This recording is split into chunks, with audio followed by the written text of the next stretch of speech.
suis Arnaud Petit, je suis pédiatre oncologue. Je suis le chef de service du service d'hémato-oncologie pédiatrique à l'hôpital Armand Trousseau.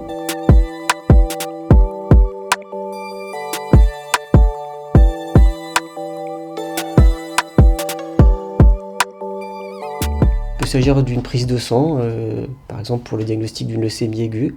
En ce qui concerne les cancers solides, on réalise quasiment toujours un examen d'imagerie comme le scanner par exemple, associé à une biopsie qui est un petit prélèvement, un micro-prélèvement de la prolifération qu'on a identifiée.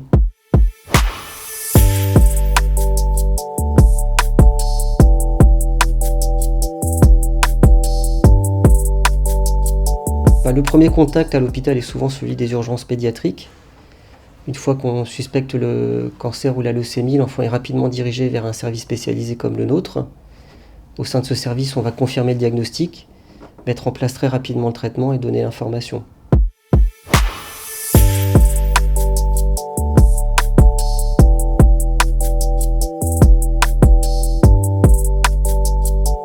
Un temps va être consacré aux parents et un temps va être consacré à l'enfant. En général, j'essaie de recontextualiser quels symptômes m'ont amené à consulter et rapidement je donne le diagnostic.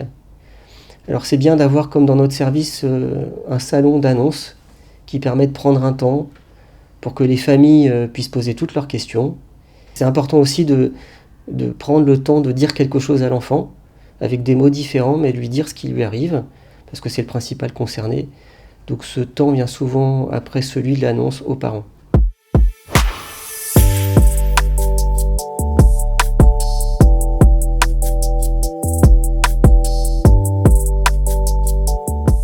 Donc ça va nécessiter l'implication de plein de spécialistes à l'hôpital.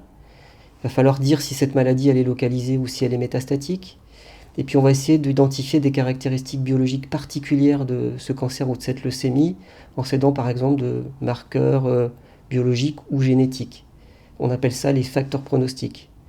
Et en fonction de ces facteurs pronostiques, on va donner aux patients un traitement plus ou moins intensif. Il va y avoir un temps très important pour échanger autour de toutes ces spécialités. On va solliciter l'avis du radiologue, du biologiste, du chirurgien, du radiothérapeute ou d'autres spécialités au sein d'une réunion qui s'appelle la réunion de concertation pluridisciplinaire où on va croiser nos expertises pour affirmer le diagnostic et se mettre d'accord sur la stratégie thérapeutique qui est la meilleure.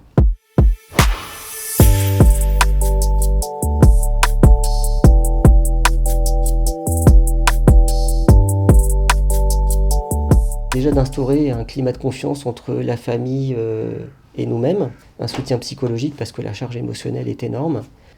L'enfant lui-même est l'objet de notre attention. Voilà, d'abord il est soutenu en essayant de maintenir toutes ses activités de la vie ordinaire. Donc on dispose d'un établissement scolaire pour dispenser l'enseignement habituel de l'enfant. Voilà, il peut y avoir d'autres intervenants comme des clowns, comme des psychomotriciens. Enfin, notre objectif est vraiment d'essayer de reconstituer au sein de la chambre de l'enfant sa vie la plus normale, si je puis dire. Et donc d'ailleurs, les familles sont accueillies quand elles veulent dans le service. Les frères et sœurs sont les bienvenus. Et l'un des parents peut même dormir dans la chambre de son enfant. Il va y avoir aussi un temps très important auprès du travailleur social. Évaluer les besoins des familles, les possibilités éventuellement de s'arrêter, la mise à disposition d'aide de l'État. Et tous ces éléments contribuent vraiment à améliorer la qualité de vie de l'ensemble de la famille au retour à la maison.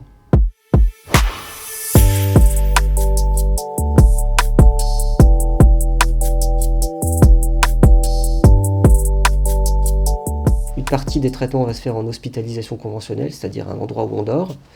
Mais une grande partie des traitements pourra se faire en ambulatoire, c'est-à-dire en hospitalisation de jour, voire d'autres traitements en hospitalisation à domicile. Donc durant toute cette phase, on essaie de maintenir encore une fois les activités les plus normales du patient.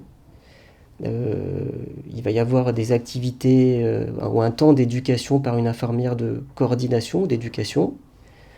Des règles aussi qui vont être transmises par nous-mêmes sur l'hygiène, la surveillance à domicile.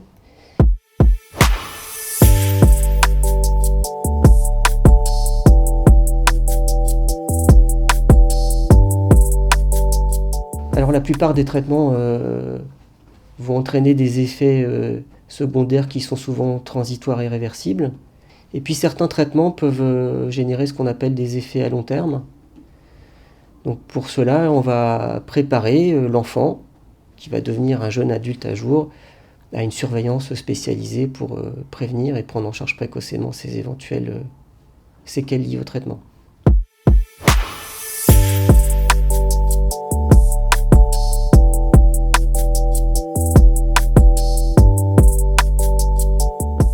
Donc on estime qu'un cancer ou une leucémie est guéri lorsqu'elle n'a pas récidivé 5 ans après la rémission complète.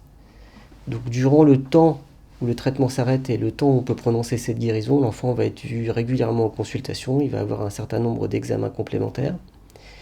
Une fois que ce temps de suivi est terminé pour le cancer et la leucémie, puisque l'enfant est guéri, on va mettre en place, selon les traitements qu'il a reçus, une surveillance pour éventuellement détecter des séquelles ou des effets indésirables qui pourraient survenir plus tard dans sa vie adulte.